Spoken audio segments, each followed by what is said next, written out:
Second Sem. What is up, guys? It's Sean Ray here. Welcome back, guys. So this will be the second discussion on technical writing report writing. So this will be the second and the last video for the midterms, and we will be discussing about the memorandum and the other police reports and the very parang important details in making it. So this will just be a rundown. So basically, you need to also to read your notes and do the activities that it has provided in the notes or in your module. So this will just be a rundown, short rundown on the different reports and memorandum. So, anong nasa isipan niyo pag narinig niyo ang memorandum? So, in short, memorandum is a memo. So, a memo is a somewhat a written communication between the people on a business organization. So, if the boss of a company wants to say something or wants to give information, is he could use the memorandum to relay the information to her his or her subordinate. So, for example, may changes sa uniform, dapat red na lahat. Ilagay dun sa memo na the uniform will be red, and then it will be signed by the boss or the HR. Then they will give it the memo to the bulletin board. So, ganun ang memo. It's the way the people in an organization communicates. So, from the lower to the upper class, or the upper class to the lower, or to the lower communicating with the lower, or the upper communicating with the upper class. So, it's a formal communication to address issues clearly. So, hindi siya chismis. So, once na i-memo, it will be official. Okay? So, it's a common medium of communication. So, usually, in any organization, whether business or sa police organization, it is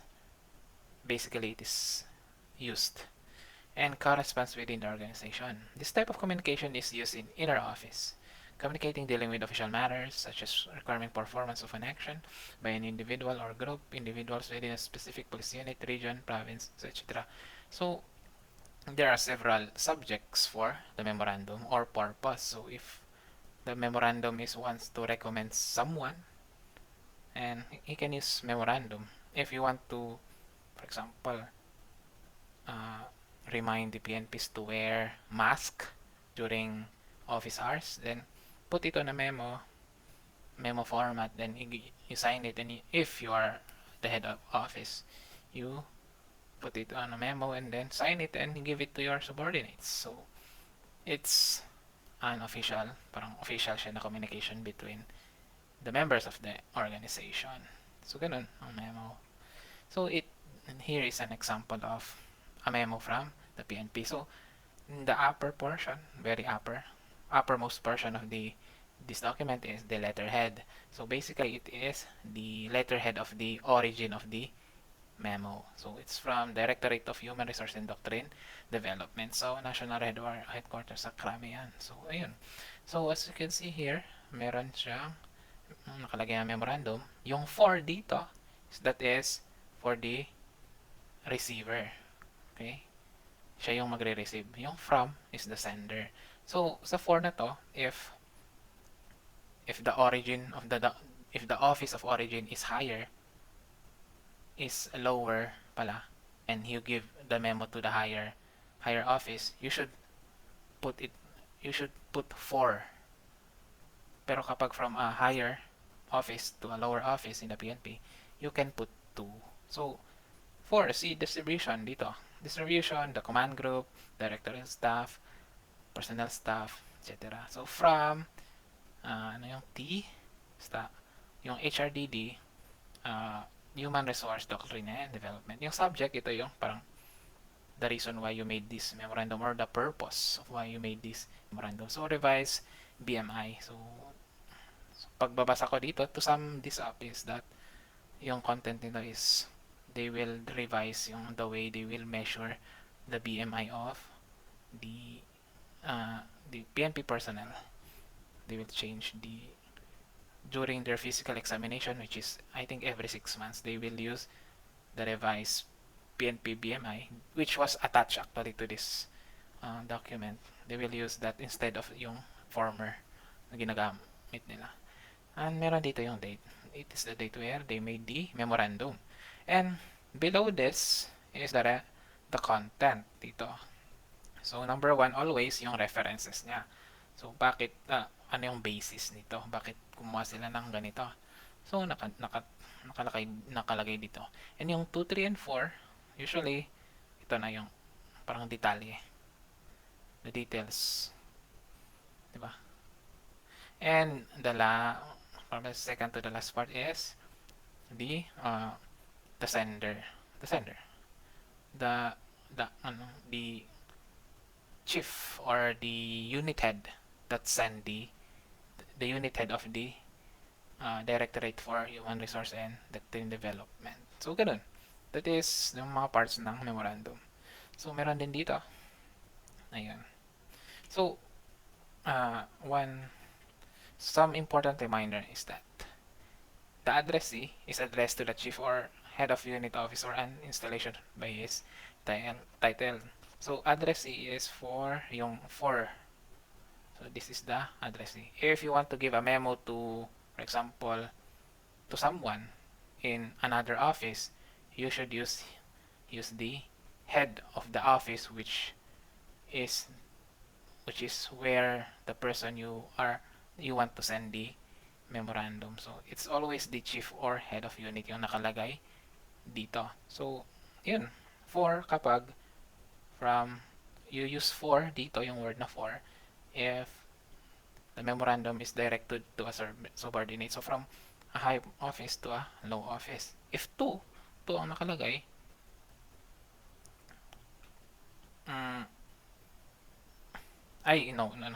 sorry.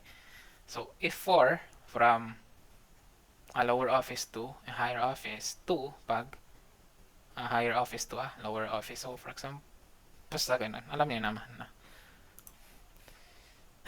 And the attention line. So, yung attention line dito is yun. Sa for, sa addressee, yun yung attention line. So, special mention, parang ganun yung attention line.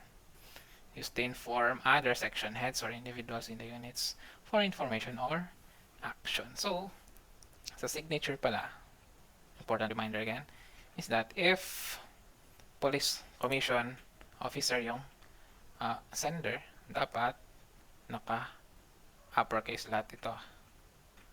Diba? Sabi dito. Uppercase lahat. Pag police non-commission officer, uppercase lang yung first letter ng first name, yung initial, tapos yung last name lang yung naka-uppercase. Lowercase na yung iba pag police non-commission officer. Pero dito is police commission officer, kaya naka-capital lahat. Okay ba? Okay? Okay. So, yun. And the official font size style is Arial and the size is 12. So, ganun ang memorandum. So, let's now go to the police reports. It's a chronological, step-by-step account of an incident transpired in a given time. So, it is parang a story from day 1 to the end, wherein it describes an event from first step up to the last step. So, parang documentation siya ng isang investigation.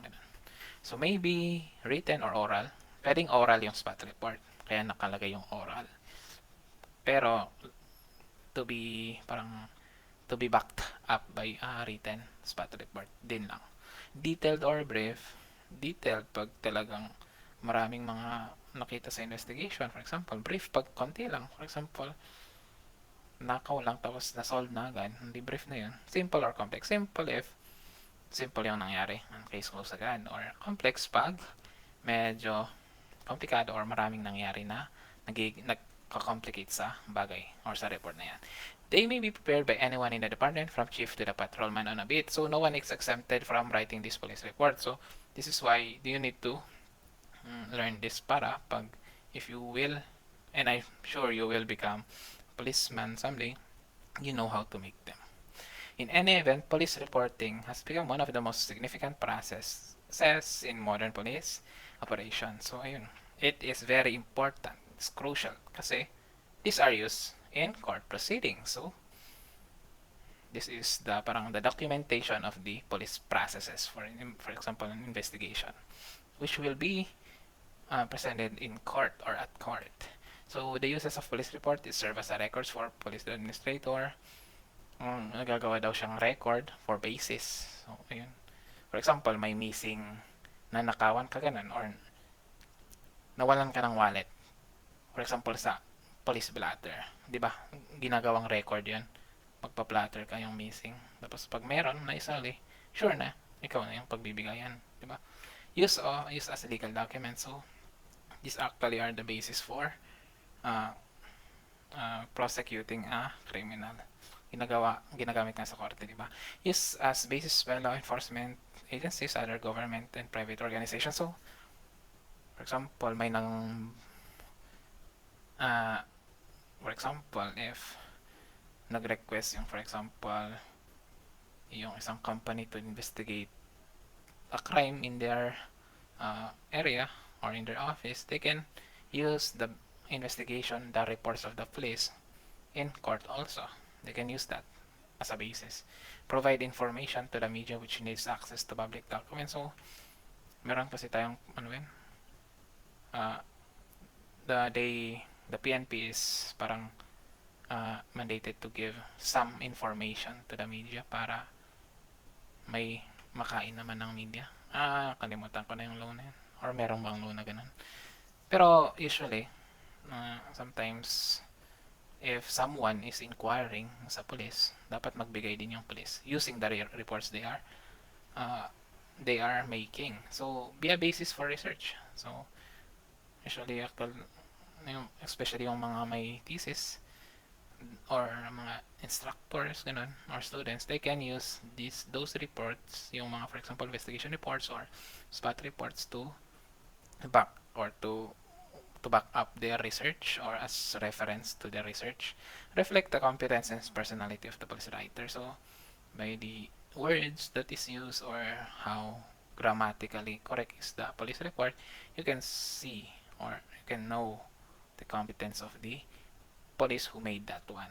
So, ganun daw yung uses of police report. So, let's just go to the protocols in investigation. So, usually, an investigation is undertaken by the immediate police unit that is within that area. Parang territorial jurisdiction ng mga investigation. So, ganun. And, official police blotter. And one of the type of police report is the police blotter. So, nilagay ko lang dyan para parang panggulo yung nilagay kong protocols in investigation. Pero, related siya sa official police blotter, which is a logbook that contains the daily registry of all crime incidents, reports, official summaries, or arrests and other significant events reported in the police station. So, one example of police reports is the police blotter. So, police blotter daw is parang compilation siya kung ano yung mga nangyari within that day na na-report sa police station. So, hindi lang crime incidents, pwede din yung nanakaw, crime din nanakawan, may missing ganun, tapos ipapablatter mo, may aresto na nangyari, ipapablatter mo, at etc. etc. So, ano yung tsura ng police blotter? It is a 18 by 12 black book daw. So, ayun. So, as a general rule, all crime incident must be recorded in official police blotter. Lahat ng mga nangyayari, all na krimen is to be blattered or to be put into the official police blotter. And sa mga krimen or crime incident involving RA 9262 and yung mga RA 9344, mga cases for women and children, may separate na logbook for it. Kasi those cases are very private. So, ayun. Sa police blotter din, actually, it should contain the 5 wives and the 1 husband of a crime incident. Ano yung who, what, where, when, why ng isang incident, crime incident, and the house. So, meron din dapat yung date niya, yung time niya, yung precise time niya, and the place where the crime incident occurred. So, ayun. So, ano kaya ang itsura niya? Ganito yung itsura ng police blotter. Mababasa niyo ba? So, post niyo lang yung video kung gusto niyo basahin. So, entry number, date, time, 5 wives and 1 age, diba? Tapos, signature ng duty officer, diba? Or yung signature ng duty officer and signature ng yung nag-report, diba? So, ayun. So, sa procedure daw, if there is a report of a crime, incident, or arrest, or a crime, ganun. If there is a report of crime, the duty officer shall accomplish an incident record form, and the incident record form which the entry in the blotter shall be extracted or shall be recorded directly to the blotter book. So, kapag daw may krimen na nangyari, gagawa yung duty officer ng IRF, incident record form, which is apart from the police blotter. So, the following incidents or transaction among others are entered the police blotter. So, according to Soriano, ito yung mga bagay-bagay na nasa police blotter. Violation of laws and ordinance, mga crime, all calls wherein the PNP is used. For example, may parade at nagamit sila, na nalagay sa blotter yan. All firearms, reports, information received by the station. Pag may memo, ilalagay din sa blotter. Kung anong date ng kung na-receive nila yung memo na yan. Movements of prisoners and etc. Basahin nyo na lang to. Meron yan sa modules niya.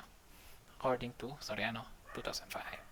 So, procedures in making entries in police blotter. So, all entries daw must be in handwritten, in clear, concise, and simple manner. Must answer the 5 wives and 1 age. Only facts are entered in the blotter. Walang imagination ng duty officer dapat. No erasure dapat. Correction are made by drawing a horizontal line across such word and initial by the police officer making the correction. Pero pag may erasure, or may erasure, may mali sa entry, cross out lang daw, tapos sasignan ng duty officer. A ball pen, blue or black, should be used.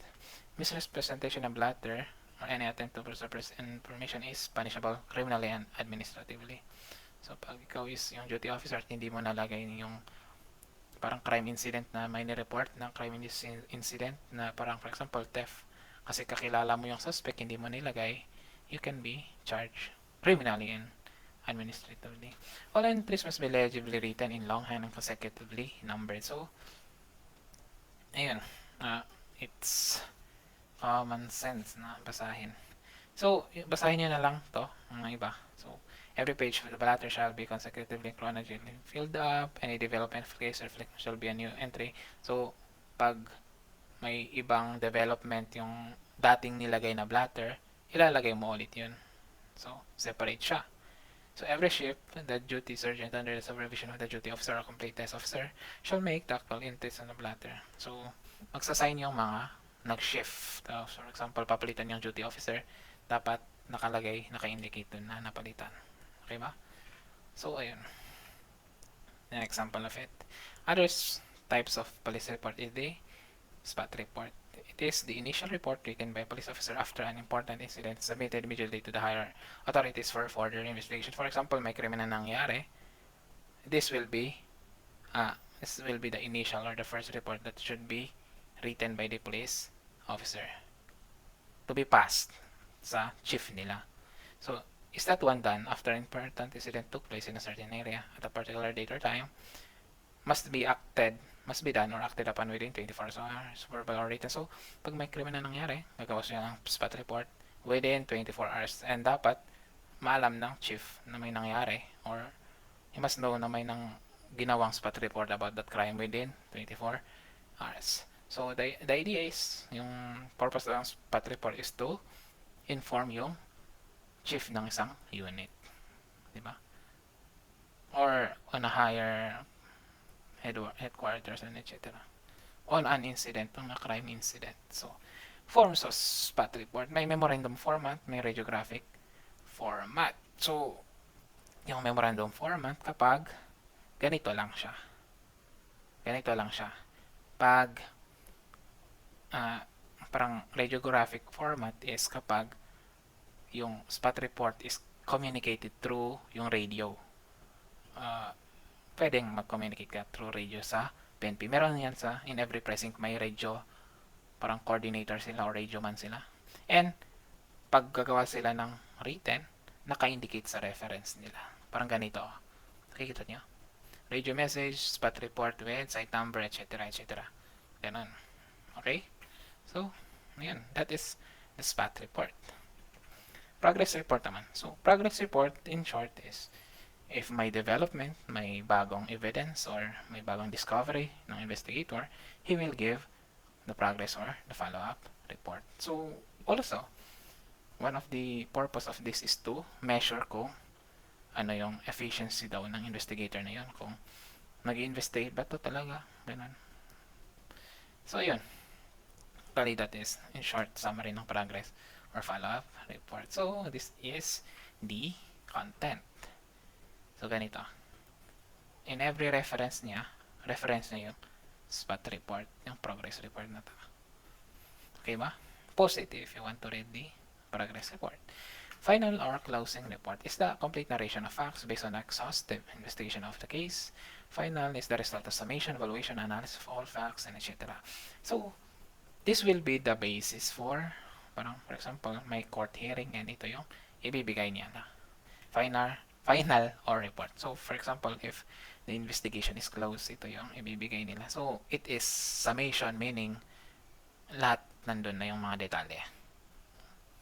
The details is there, summarize, lahat na nangyari nandun sa final report.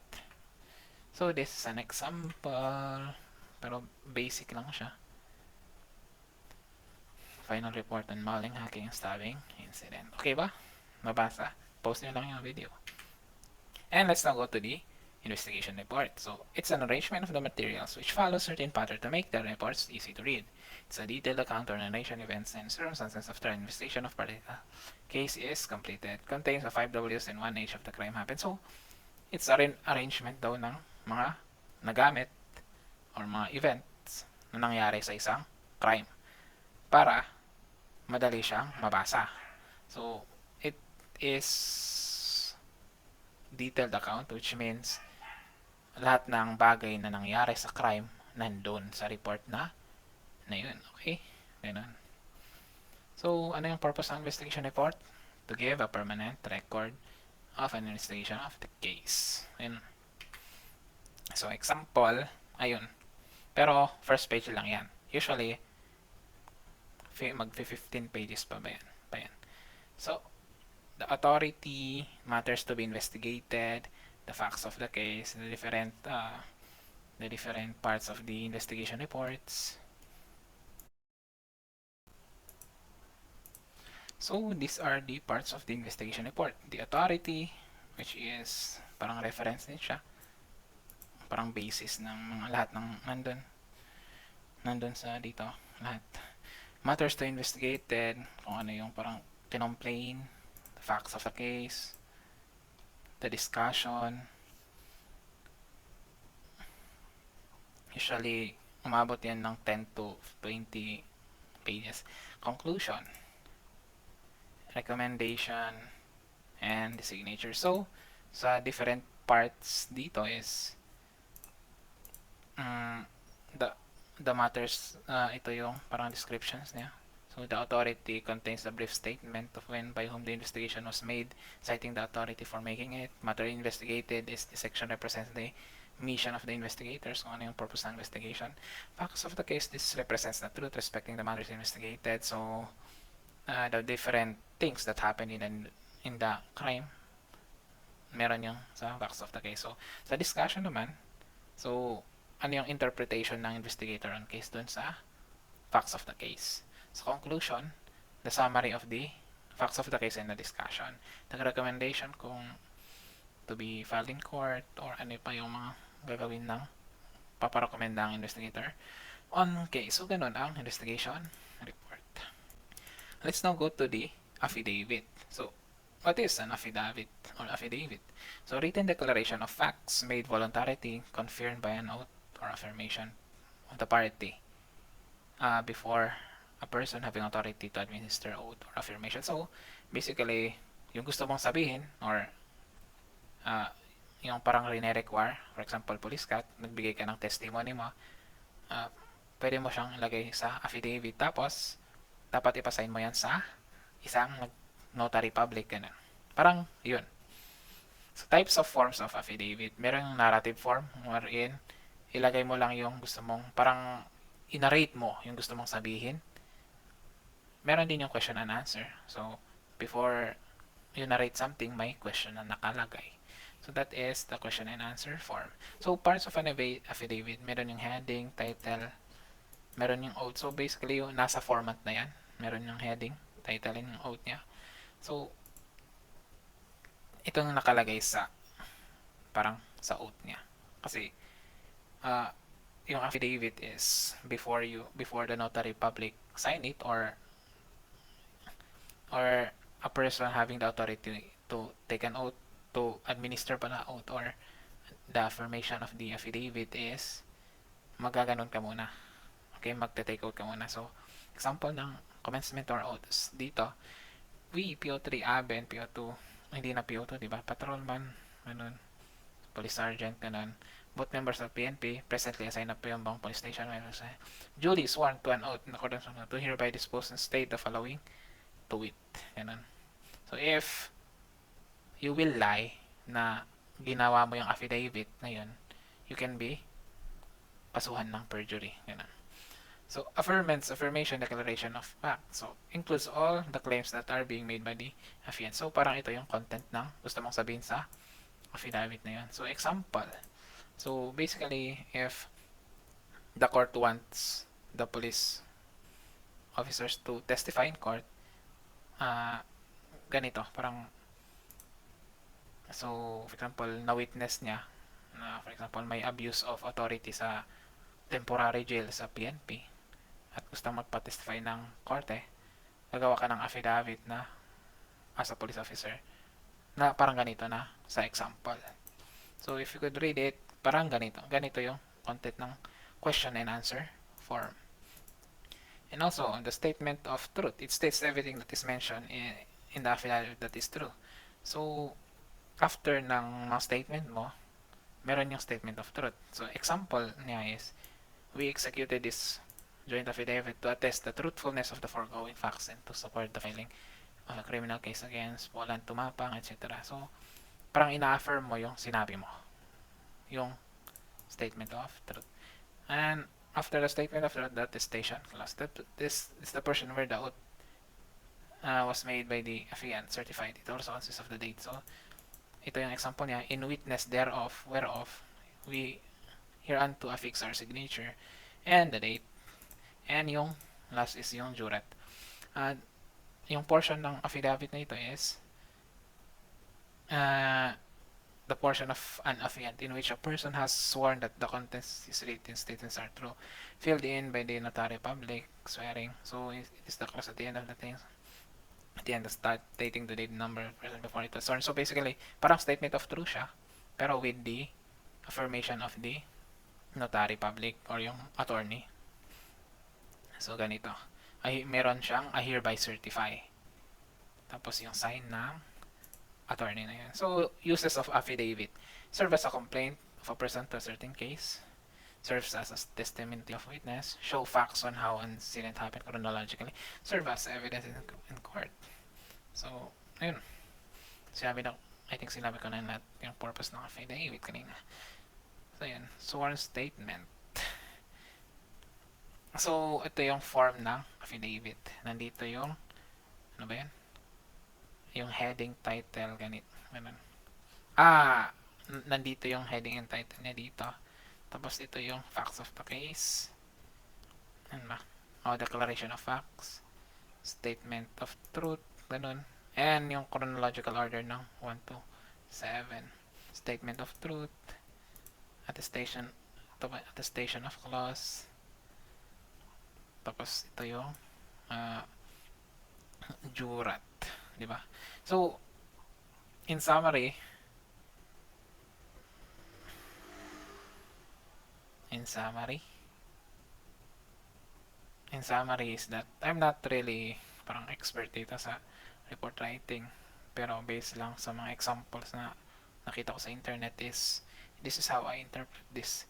Please don't take this as parang an expert interpretation of things because I'm not from the PNP or I did not experience making police reports, okay? So please do not take this as it is. Ituturo din lang if you enter the PNP. I will only discuss yung mga basics niya or somewhat yung outer layer ng discussion about or the making of these police reports. Ganun. And thank you for listening and have a good day. Lastly pala is yung sworn statement. So basically parang affidavit yan pero wala siyang sign ng notary public. Okay ba? Okay ba? So ito, forms, narrative form and question answer form. Yun lang yung difference niya sa affidavit. And thank you for listening and have a good day.